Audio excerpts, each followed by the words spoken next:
Hello, everyone. Thank you for being here today. So we have a pleasure to return from our summer vacation to have another human conversation, very special with Sebastián Lehuedé.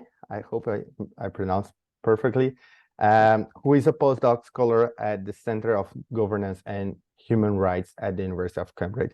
Today, he comes here with a really important conversation about resisting the impact of the environment impact of AI, which is really connected to our Humane conversations here.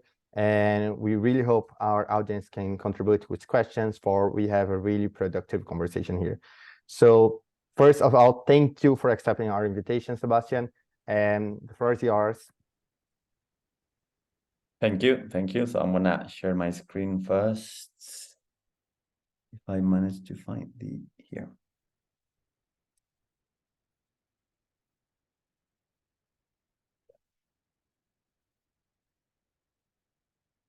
Sorry, yeah. Can you see the slide? Yeah. Okay, great. Well, hello everyone. My name is Sebastián. I am a postdoctoral scholar at the Center of Governance and Human Rights at the University of Cambridge, as Matthias already said. Thank you for the invitation. I was looking at previous sessions that you had, and it seems like a very nice place to talk about these issues that have become so topical right now. So today I'm going to talk about, as also Matthias introduced, the environmental impact of artificial intelligence, but with a focus on resistance. What are communities in Latin America, more specifically Chile, doing about this? And also analyze some important gaps when it comes to the discussion about AI ethics or AI field extinction. So recent developments in the field of generative AI have raised relevant questions about AI and its implications for society and environment. Some of these questions, like whether AI systems can possess consciousness, have been debated for decades. More recently, concerns related to privacy and racial discrimination have gained prominence. Today, I will delve into whose voices, concerns, and well-being are included or excluded from the discussion on AI's impact, particularly its environmental consequences. I will do this by drawing on the experience of communities affected by the environmental impact of AI in Chile, where I conducted fieldwork last year. Due to time constraints, today I will introduce two case studies in this presentation and connect them to ongoing debates on AI. Towards the end, I will briefly describe some conceptual and analytical choices I am currently exploring. Let me begin with a summary of recent events to ensure that we're all on the same page. One prevailing idea in recent months is that of AI extinction. The concept of AI extinction revolves around speculations concerning the threats that AI poses to humanity. These threats include bioterrorism, automated warfare, accidents like the Chernobyl one, and even scenarios where AI takes over the world. Those voicing these concerns argue that AI is becoming increasingly menacing as it progresses towards artificial general intelligence, the point where it will surpass human capabilities and act autonomously across various domains. The notion of AI extinction gained significant attention in March when over 1,000 AI researchers and industry leaders issued a call for an immediate 6-month pause on the development of giant AI systems. Signatories included figures like Elon Musk, co-founder of OpenAI, engineers from Amazon, DeepMind, Google, Meta, and Microsoft, along with academics from cognitive sciences and other fields. In the same month, technology experts from around the world signed a brief statement underscoring the risk that AI-driven extinction underscoring that the risk of AI-driven extinction should be a global priority. In July, the US President Joe Biden convened a meeting with representatives from the industry at the White House. Civil society representatives and university researchers were not invited. The image on the slide shows Sam Altman, CEO of OpenAI, during a Senate hearing after the meeting with Joe Biden. Last week, the President of the European Union quoted the AI risk statement in her State of the Union address. This mention came at a time when the EU is discussing the AI Act, which is expected to be the world's most ambitious regulatory initiative in the field. On Tuesday this week, the UN Secretary General Antonio Guterres proposed a new global entity that could provide information to member states. We will explore some of the underlying issues in discussions about AI extinction throughout this presentation, but let's begin with a straightforward observation. Claims about the existential threats posed by AI often adopt a narrow understanding of what an AI system entails. Common depictions of AI often portray it as a wired brain floating in an abstract ether. As Blair et al. Frost contends, this cognitive and computational framing of AI prioritizes data, algorithms, and software at the expense of other social and material elements. This framing not only limits our perspective, but also carries political implications, as it obscures the infrastructure and the value chain that make AI possible in the first place. A more comprehensive approach frames AI as an ecosystem, a network comprising both human and non-human actors that enable AI. This perspective resonates with ideas of interdependence and obligations emphasized in feminist and indigenous thought. From this angle, AI becomes more clearly complicit with different forms of resource and energy extraction. Let me provide some examples. The production of AI devices necessitates minerals like lithium and cobalt, often extracted from regions in Latin America and Africa, with significant environmental impact and complicit with exploitation and human rights violations. Data centers consume vast amounts of water and energy to process increasingly large data sets. Furthermore, discarded AI devices often end up in Global South countries, contributing not only to increased carbon emissions, but also to the release of toxic substances that are harmful to human health. My research also demonstrated that the expansion of data infrastructure can undermine indigenous communities, undermining their approach to nature by treating their territories as mere commodities for the flow of data. In this presentation, I will unpack how two of these aspects, data center construction and lithium extraction, manifest in the Chilean context.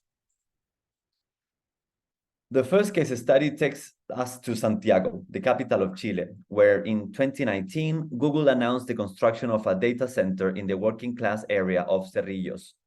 This data center was set to use 169 liters of water per second in an area already grappling with drought. Initially, both local residents and authorities, including the very president of Chile, supported the project, believing it could transform the area into a technological innovation hub. However, a group of concerned neighbors decided to investigate further. After conducting an exhaustive review of Google's environmental impact assessment, they found out this project's significant requirement of water. These neighbors formed MOSACAT, an acronym for Social Environmental Communitarian Movement for Water and the Territory.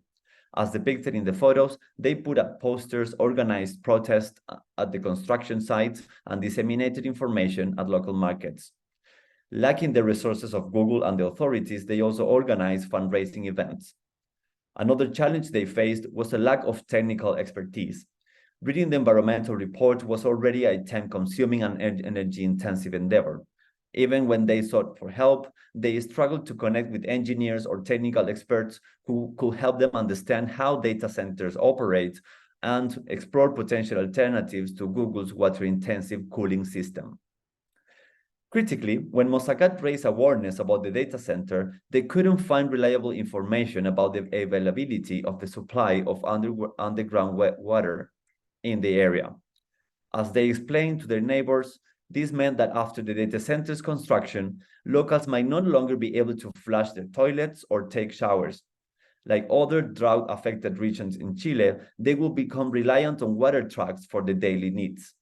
Instead of the local residents, it will be Google who will be using the piped water to develop shiny new AI products.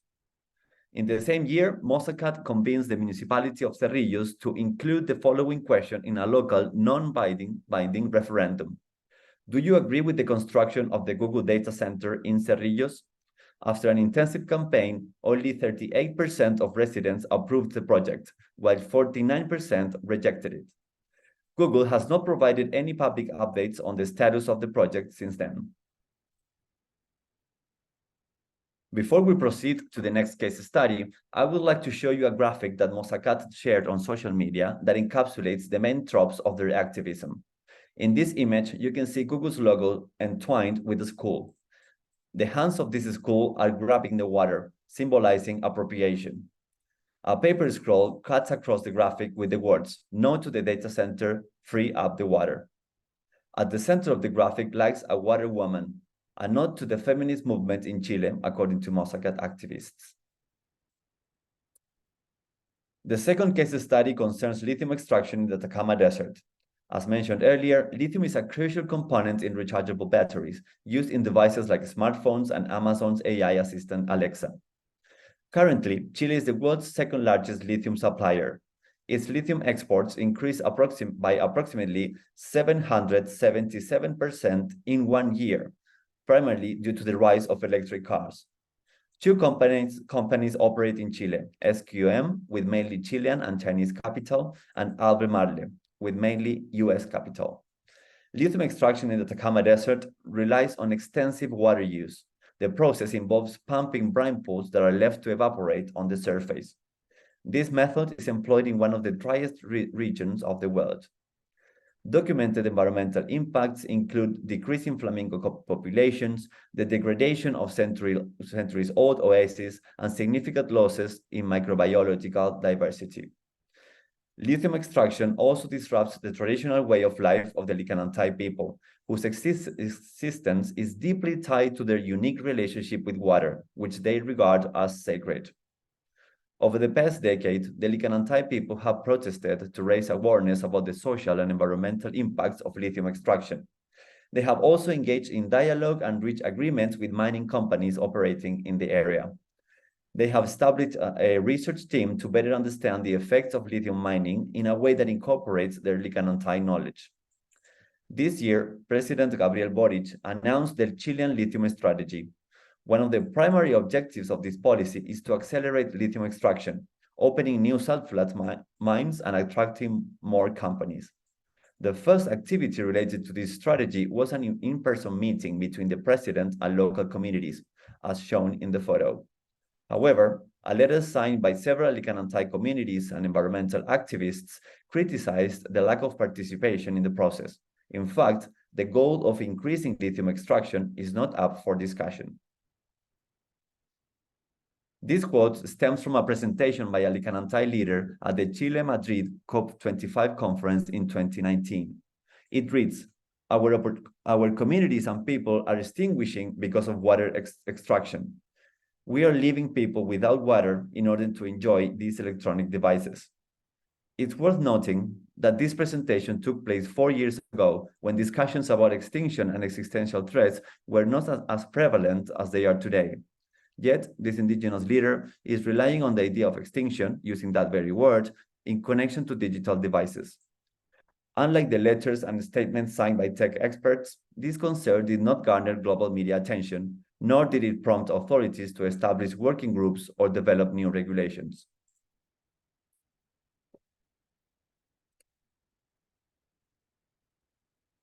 What are the conclusions of this case? So the cases of the data center activism and lithium extraction in Chile shed light on relevant gaps and injustices taking place in discussions about the impact of AI. First, they challenge the scope of debates on AI ethics. Tech companies, professional associations, civil society groups, and even academics have proposed ethical frameworks for AI design and development. Unfortunately, only a few have incorporated concerns about the environmental impact of AI. This omission prompts the question of whether we can genuinely have ethical AI when significant injustices are taking place within AI's infrastructure. Second, these cases challenge discussions around AI sustainability. To date, this discussion has centered around quantitative assessments of carbon emissions and water usage in AI infrastructure, especially data centers. However, as demonstrated today, the issues extend beyond quantitative metrics and concern the lived experience and well-being of communities. In light of this, we must ask whether merely counting carbon and water usage suffices in evaluating the sustainability of AI and how we can incorporate the lived experiences and perspectives of affected communities into the debate. Finally, these cases underscore the exclusionary nature of concerns over AI-driven extinction and existential threats. In this context, we should question whose concerns, priorities, and well-being matter when discussing the existential threats of AI. Generally speaking, the conversation on the social and environmental impact of AI has been co-opted by those who benefit from AI's proliferation. The concerns of a few are overshadowing harms already occurring within AI's value chain and infrastructure.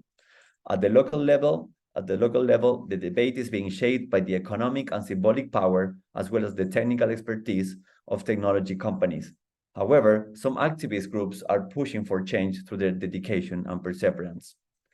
The tech industry spends more on lobbying than the pharmaceutical, oil, and gas sectors. Lithium companies don't even need to lobby to the same extent, as governments and entities like the European Union are actively promoting lithium extraction under the excuse of strategic autonomy and economic development.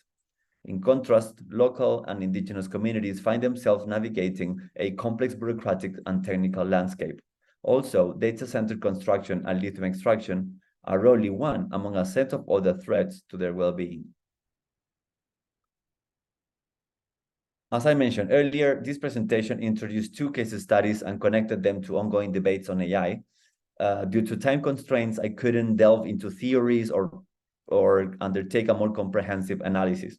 However, you can find related materials that I have already published. Last year, I authored an article that compares the Licanantay way of relating to nature with a technology policy and a data center project in Chile. I also wrote a blog post showcasing data center activism in Chile, Ireland, and the Netherlands.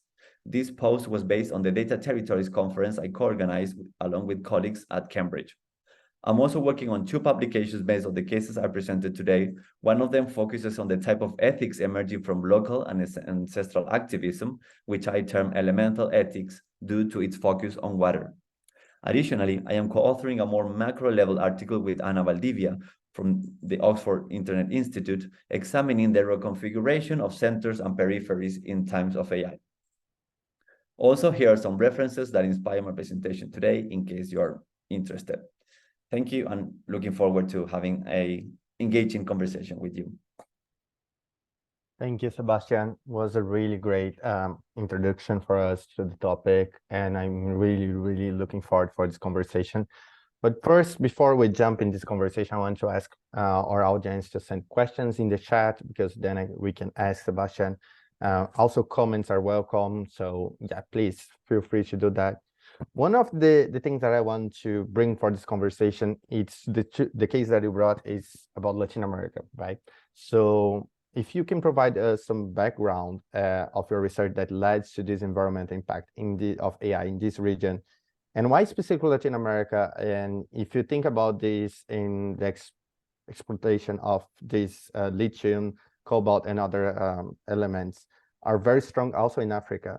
And if you going back to some of the research related to Africa, we know that development of AI compared to Chile, which is considered, like a really high developed country in Latin America, the level is way lower. So what is important also to study the Chile context, Latin America context, and if you can also shed light on what you have read about Africa and even Asia, if you have come across something about that, or there is still this gap in the literature.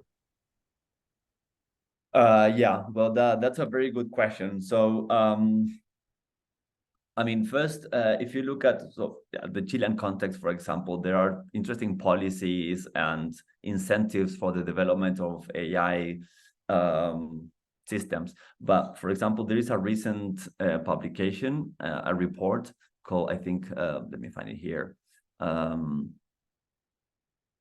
Yeah, it's called something along the lines of the situation of AI in Latin America, that does not mention at all, for example, the situation of lithium or the water consumption by data centers. So I think that my interest in exploring these issues in Latin America has to do with the lack of discussion about them.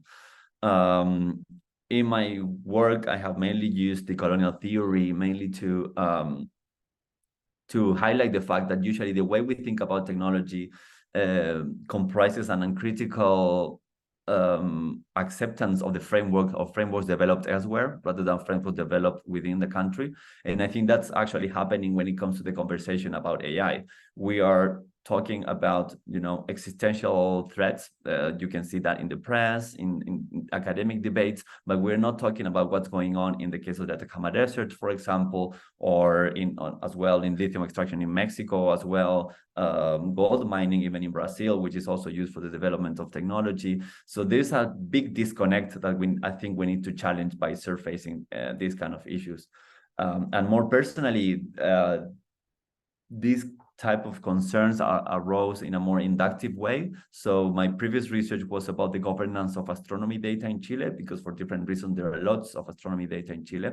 And I talked to some of the indigenous communities that have been affected by the construction of one of these astronomical observatories. And I realized that there is an important knowledge that it's being ignored in discussions about data infrastructure in this case, for example, that we can really, that you have to look at more seriously, because it can really inspire a different understanding of technology, the data infrastructure, and so on. So I think that kind of answer to your question from a more global and individual perspective. Oh, definitely. And something that you mentioned called my attention. I also brought some of my background, my experience as an environmental data journalist was about, one of the last publications that I had as a journalist was about the impact of the exploration, because it was like these armed groups exploring gold mining in Amazon. And this is highly impactful for these indigenous communities. And we know that it's different from each country in Latin America, but for example, Argentina and Brazil, these indigenous, in Argentina is way worse, but comparing to other countries, these indigenous communities are really the minority, and then they're being explored and they are not familiar what's happening around them. And when we are talking about AI, something that are somehow really far from their reality, and they are being impacted, or in this case, when they were having the gold mining, this was going to the rivers, and then they are eating like their fish was contaminated with all this exportation that they were having. So my question is, how we can help these communities and raise the awareness, and also work with civil society, journalists, and also academics, as we are, to show the impact of AI to these communities and raise this alert that a lot of people are talking about AI, but not everyone is talking about what you're talking right now. This environmental impact, this impacting specific communities that are already somehow marginalized by their society. So how you can raise this impact and work together with different actors? Yeah. So I have three ideas I think that might be interesting to consider. So one of them is the very definition of AI. I remember presenting about this at an academic conference, and then after the Q&A, actually, in a more informal setting, this person told me, oh, it's interesting that, so in the end, you didn't present about AI really, but you kind of use it as a hook for your presentation. And I think that perspective is really limited, because what you consider as part of AI and not part of AI is very political. And I think that rather than being there a correct answer, I think it's a political question. And I think it's necessary in order to bring up these kind of issues to have a broader understanding of AI that includes all the operations and resources and infrastructure that allows it to exist in the first place. And when you make that conceptual change, places like Latin America and Africa start to become more important as centers for, or places where these algorithms are trained, for example, or from where these minerals are being extracted. So I think there's like a more conceptual move that we need to do in order to raise awareness about these kind of things. The other one that I think is also a challenge for us researchers is to depict these communities as mere victims, as victims of the system that are just, being affected or impacted by AI. But I think that actually, if you look at what they are saying, you can come up with very interesting insights for the development on design of AI, for the regulation of AI, and so on. So I couldn't talk much about this in this presentation, but at the moment I'm working in an article where I talk about elemental ethics. So basically, if you look at the case of the data center and the lithium extraction, these activists are talking a lot about water and how this situation is challenging their particular relationship to water. So I'm saying, oh, there is an ethics that maybe we can include in the discussion as well, and that can inspire a different design and regulation of AI. And the third point, I think we want to here get into a very complex subject, but is to challenge very influential narratives coming, especially from the US, about AI, but not only about AI, about philosophy, about what being a human is in relation to the topic of these talks. I'm talking about this bundle of ideologies, as Timnit Gebru call it, such as, for example, long-termism, that basically we shouldn't care about short-term consequences of AI, like the ones I am discussing, for example, because it's more important to look at the long-term, at the survival of the planet, which they assess in a very reduced way by counting carbon emissions, also in very arbitrary ways. But it's this long-termism, effective altruism, all those kind of ideologies that are extremely utilitarian. They consider that some population can be affected, but that's not an issue because we need to look at the long term and we need to maximize, social benefits and so on. So I think that will be a third way of contributing to do more research and highlight these kind of issues. Great. So there is the first comment from our audience. It comes from Randall, our colleague here at the Humane AI. And he first says, it was a great presentation. For your presentation, it's going to be a very important for scholars and activists to connect just how important these issues are and how they are entangled. These data centers are harming due to environmental, they're harming the environment, the animals, the health of humans. What he is commenting here is that these issues cut across philosophical fields, and not only philosophical fields, I would say, but also to different areas and fields of knowledge, and how we can work with these different, fields, and how you can work with maybe computer scientists, AI coders, and bring this perspective for them, which is not part of their reality, or they are not concerned about that when they create these tools. Yeah. So I think the conversation about AI is super interesting precisely because of the high degree of interdisciplinarity that is in it. That doesn't make it more easy necessarily, because philosophers have a different approach to things than social scientists. For example, I was trained in the social sciences, so I tend to think that my approach, and the ones of my colleagues as well, is very grounded, very empirically informed somehow. But then philosophers also grapple with very relevant questions that doesn't necessarily can be empirically explored, right? About consciousness, for example. So that's a big question at the moment in philosophy. So I think, of course, this has to be a learning from both sides, right? But the important thing is to see what concerns become more relevant and the power dynamics around that, basically. So if you talk about consciousness, is not really threatening for these companies, right? It might generate some fear, but it might be a really interesting question. But let's also look at this more grounded and situated harms that are taking place here. I'm not saying that the other discussion is not important, but just make a more equal discussion. And also the other field is computer scientists. So I'm also at the moment working with Ana Valdivia. She is looking at lithium extraction in Spain, also working in Mexico, and she's a computer scientist. And we have also seen that one of the most important voices in the field is, for example, Timnit Gebru, that I cited, a former Google employee, that's being super relevant in raising awareness over the environmental impact of AI and algorithmic discrimination and so on. So I think that there is a very interesting field and with a lot of cross-pollination taking place at the moment. My only concern is that hopefully all voices and disciplines are going to have the same possibilities of expressing their concerns and approaches as well. So following up on this question, I really love your comment, but so you're saying to work with kind of hybrid people that have already these hybrid profiles, but how we can bring for these people that are really deploying these things. I remember we had like a recent call from Open AI about, you know, grants for bring more the social perspective. That was very interesting. So something from, you know, like I cannot call them big tech yet, but, you know, like tech company, and like trying to bring that for maybe bring that to their coders, to their developers. But it's really hard also to bridge these, you know, different fields. And is there a way we can work with them, or as academics, and like do more this industrial academic partnership that can raise awareness or even change curriculums, you know, and putting, you know, more perspectives? Because if you look for computer science curriculum, most of the university, and I'm saying because I'm a computer scientist, right?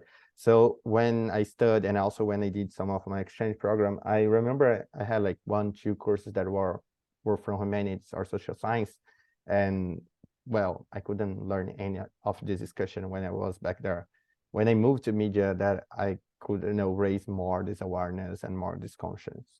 So yeah, my question is that how we can change that from the structure, you know? Yeah. So I don't know. So I was mentioning the case of Jebru because there are critical computer scientists. You are one of them. I didn't know that, but that's great to hear. So I hope that this kind of represents that there is a turn at the moment where computer scientists are becoming more interested in the social and environmental impact of technology. I'm going to be really self-promotional now, but here at the Center of Governance and Human Rights where we work, we're developing a card game.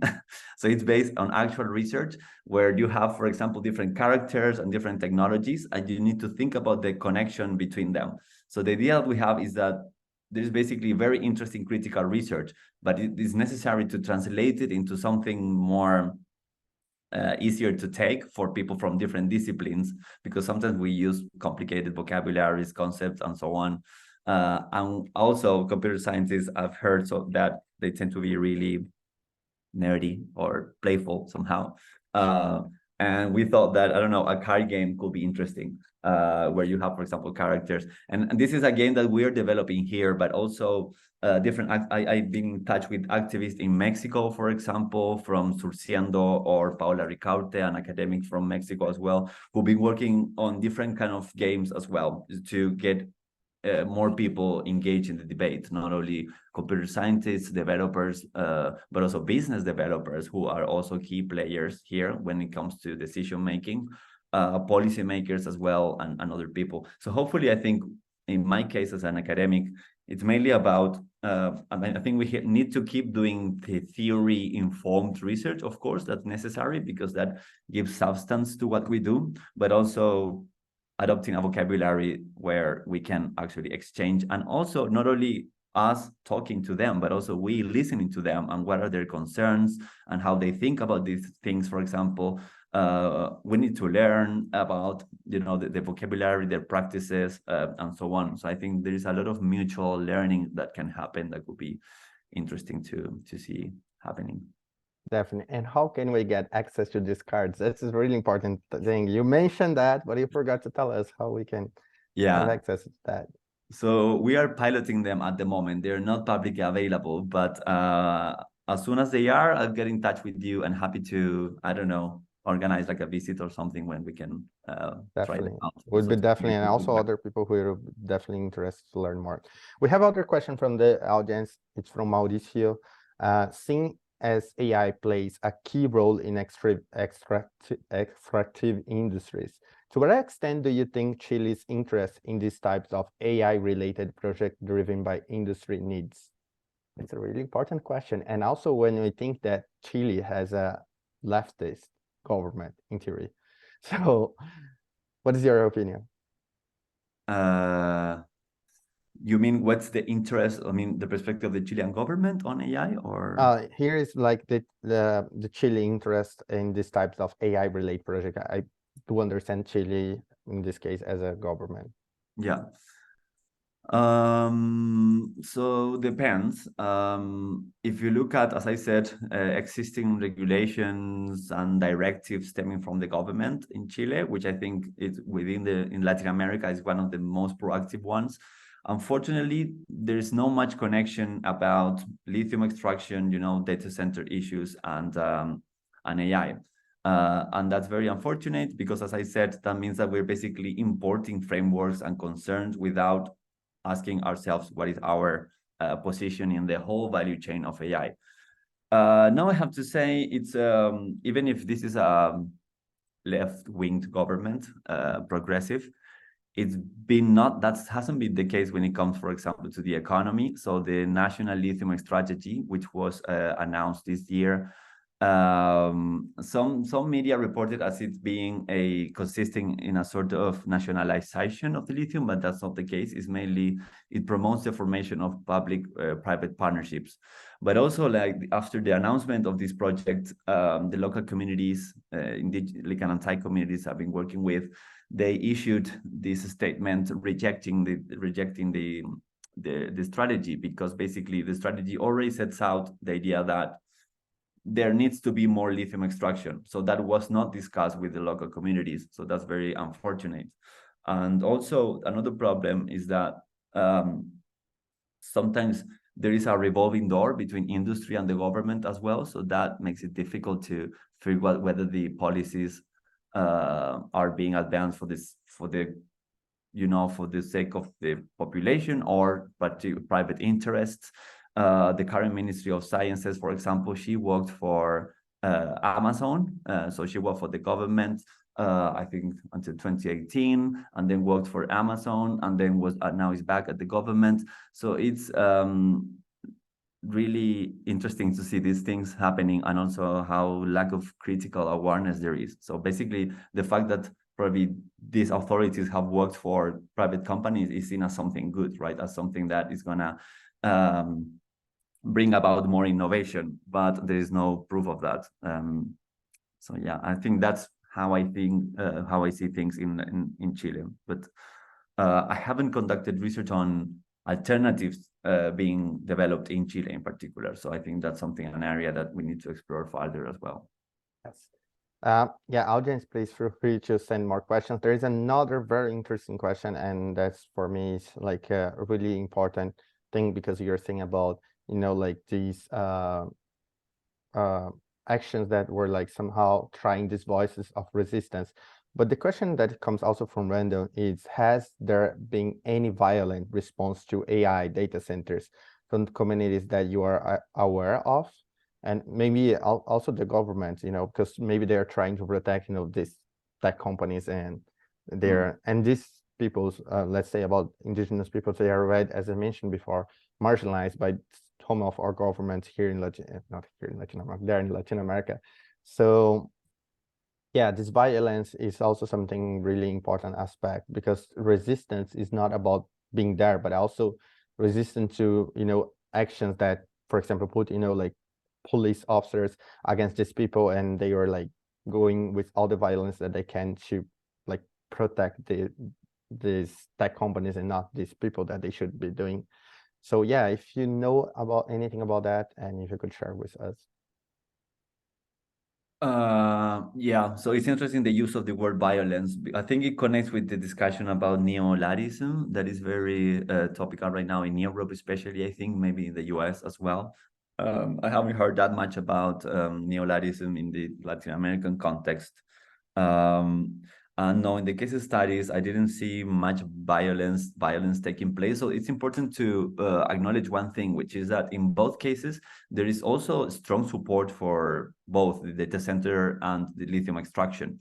So in the case of the data center, especially young people were very proud of the fact that Google chose this community to build its data center. So they thought that it could bring about more jobs, for example, that it could help, so these are a rather peripheral area in Santiago. So maybe this will draw more attention to the area, bring about more opportunities for them. So the activists, something that they had to do was to convince these people, or not to convince, but to raise awareness of the use of water by Google, and how about the lack of dialogue, for example, the lack of transparency, and so on.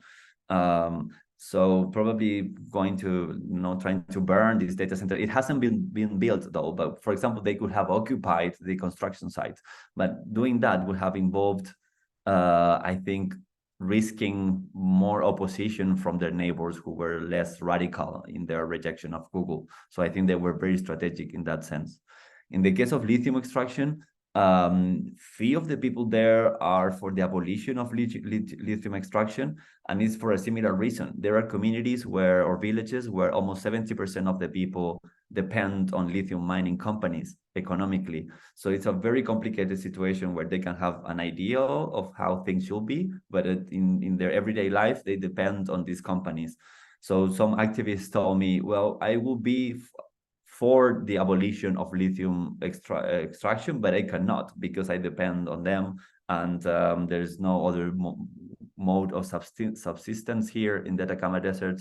So that also limits I think, how radical they can be in their activism. I don't know, I hope that answers your question. Thank you.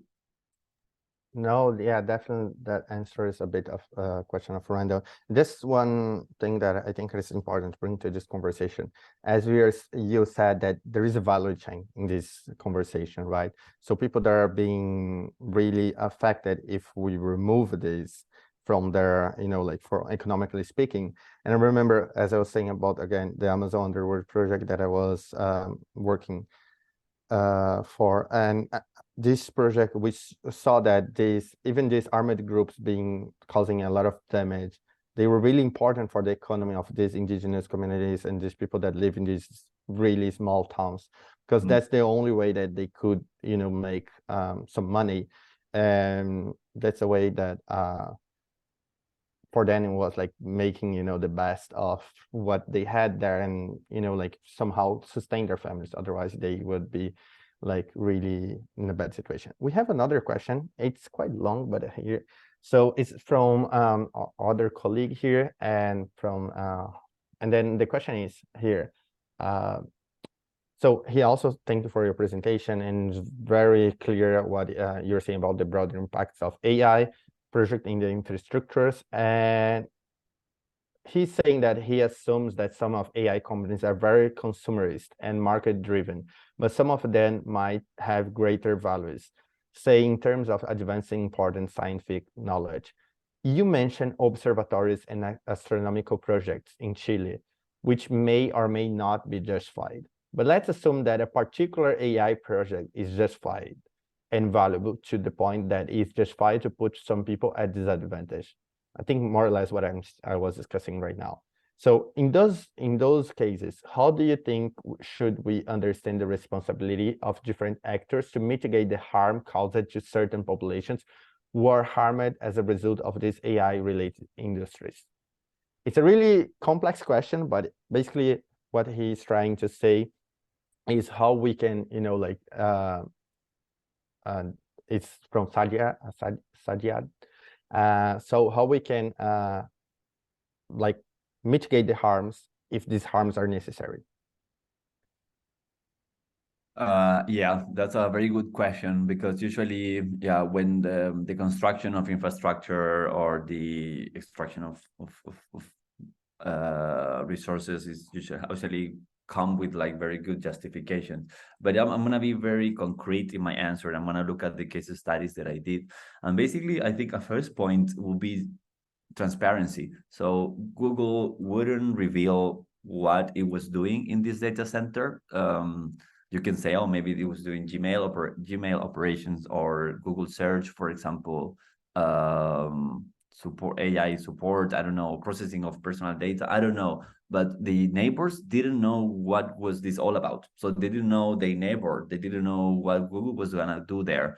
Was this data personal data? Was it some of them asked me like, do you think they have geopolitically sensitive data from other countries, for example?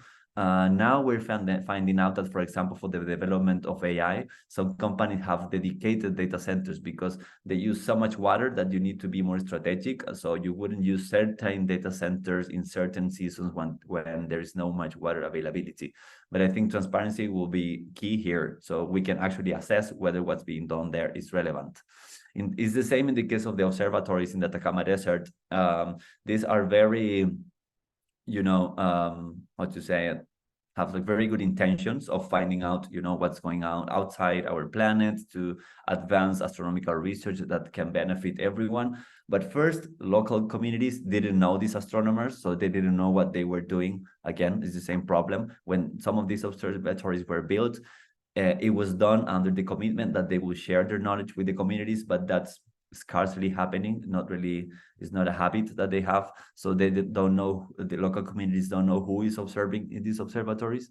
And the second one is that, as after centuries, right, of marginalization, they are very skeptical of who is going to benefit from these things. I remember a member of the local community in the Atacama Desert telling me that basically, oh yeah, like these observatories, they say that this is going to benefit the whole of humanity because we're going to find out very relevant questions. But I'm sure that if something happens in the Earth, we're going to be the last ones, they're going to be put into a rocket and sent to space, to somewhere else, to colonize somewhere else. So we're not going to be benefit from this. So I think transparency will be key. What's happening here, how much water it's using, so we can actually assess what's being done. And maybe a second one will be engagement with the community. So actually listening before developing the project and, carrying out your wonderful project, listening to the communities, what they have to say. In the case of the observatory, ALMA, for example, which is one of the most famous one built by Europe, the US, Japan, and other countries. It was built on the top of a sacred mountain in the Atacama Desert. And they talked to the local communities, but after this observatory was built. So it's not that this community is neither data center activists nor the indigenous communities in the north are completely against these things, but I think proper engagement and listening to the communities will be a nice first step, I think. I hope that answers your question. Great. It's a really great comment. So we have another question from Kate. If you have questions, please send. We're going to have time for one last question after this one. So she also said it's a really great, wonderful presentation. You slightly touched on this, but she want to know any concrete labor organizing against these companies, especially in light of economic dependence on these data center projects, for bringing jobs, what we are a bit discussing before. And the second question that she has is, have you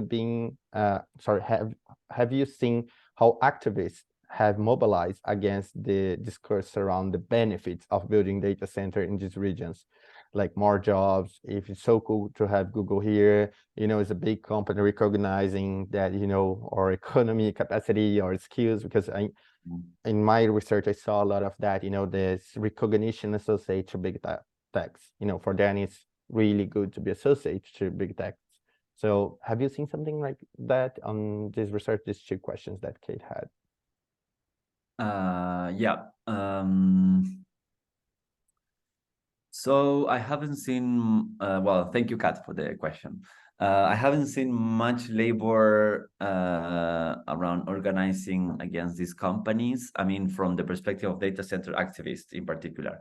And there is a reason for that, I think, which is that, for example, the case of Mosacat that was created in relation to this Google data center, after the data center announced that it might not use a very water-intensive cooling system, these activists turn to other environmental issues. So they're not really focusing or dwelling on a particular industry, which is, in this case, is the technology industry. And I think it will be not correct from us to tell them to do it, because they have other big concerns. So as soon as, they manage to control the Google project, they turn to other ones. So I think that really limits the possibility of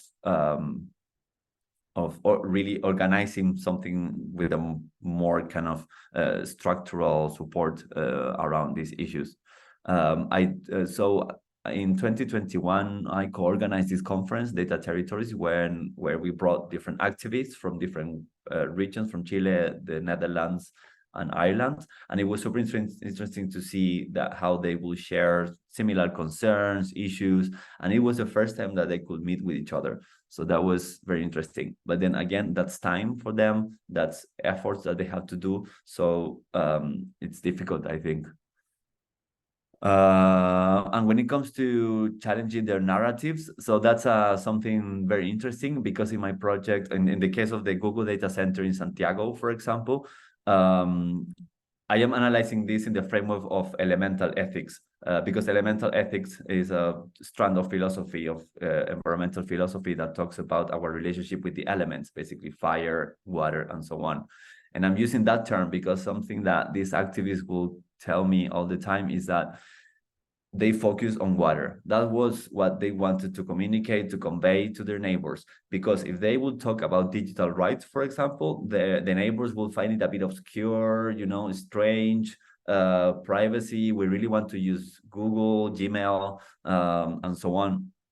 So they is not really concrete, digital rights for these communities. That's according to the activists.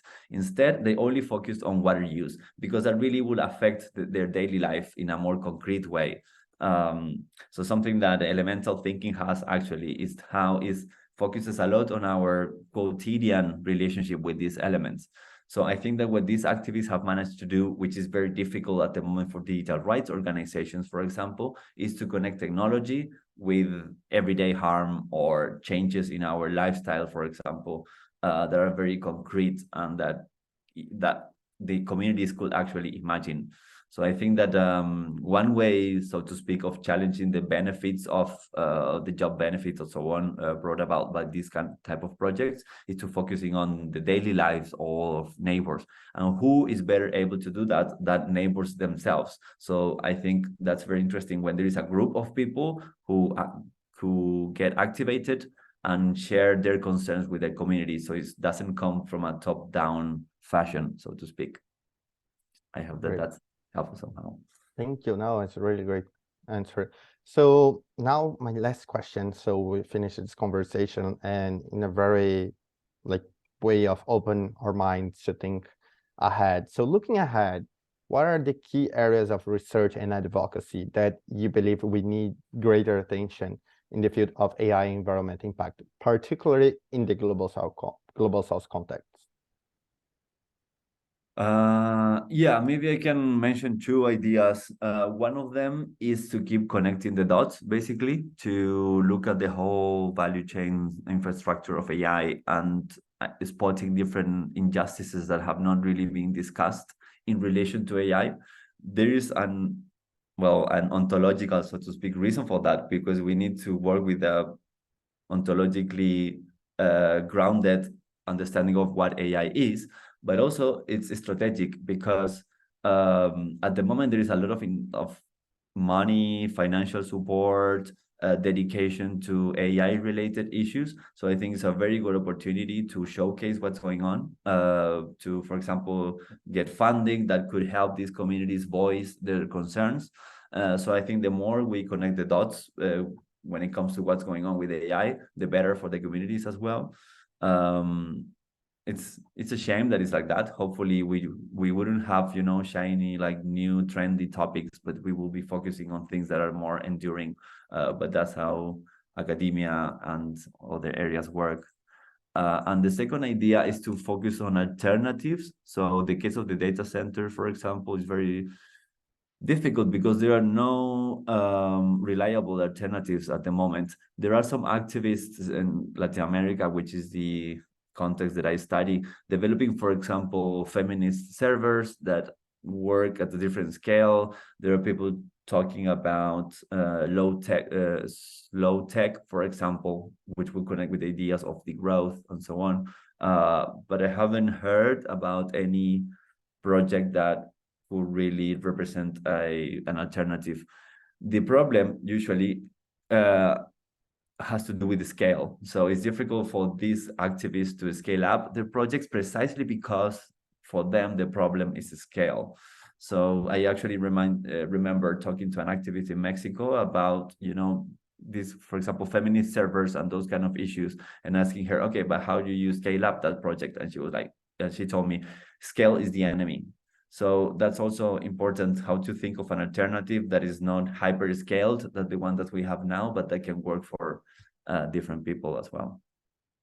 Great. Thank you for taking our time for having this really insightful conversation with us.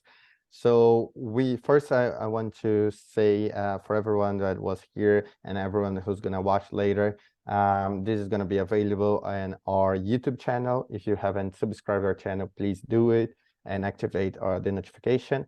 Also subscribe to our newsletter, then you're going to get the announcement for the next human conversation and other events that we're going to have. And we are talking about the past and the future, and that's the topic of our next human conversation. It's AI development and philosophy in the past and the future, which you're going to have Professor John Murphy and our colleague Randall Taylor discussing that on their next conversation next month. So we really hope we can have you all there again. Thank you so much. Thank you, Sebastián. Thank you, Matthias, for the invitation. Thank you, everyone, for Thank you. Bye-bye.